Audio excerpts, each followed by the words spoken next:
છે ડુંગળીની સિઝન। સારા ભાવ મળવાની આશા અપેક્ષાઓ સાથે ખેડૂતો તેમની ડુંગળી લઈને માર્કેટ યાર્ડમાં આવી રહ્યા છે, પરંતુ ભાવનગરના મહુવા માર્કેટ યાર્ડમાં ખેડૂતો નિરાશ થઈ ગયા છે। હજુ એક દિવસ પહેલા જ જે ડુંગળીનો ભાવ 400 થી 500 રૂપિયા બોલાતો હતો, તે ડુંગળીના ભાવ હાલ તળિયે બેસી ગયા છે।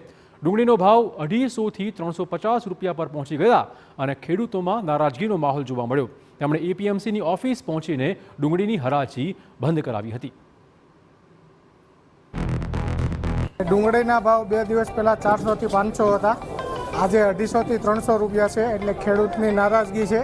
2 દિવસના 200 થી 250 રૂપિયાનો ભાવ ઘટાડો છે, એટલે ખેડૂતે હરાજી બંધ કરાવી છે અને માલ યોગ્ય ભાવ મળે એવી કંઈક વિચારણા કરે યાર્ડવાળા સરકાર, તો ખેડૂતને ફાયદો થાય એવું છે।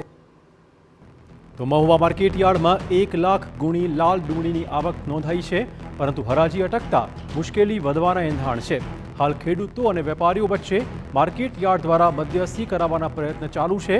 વાટાઘાટોનું પરિણામ નહીં આવે તો ખેડૂતોને મુશ્કેલીનો સામનો કરવાનો વારો આવશે। બીજી બાજુ જ્યાં સુધી આ મામલો થાળે ન પડે ત્યાં સુધી અન્ય ખેડૂતોને યાર્ડમાં ડુંગળી ન લાવવાની પણ સૂચના આપી દેવાઈ છે।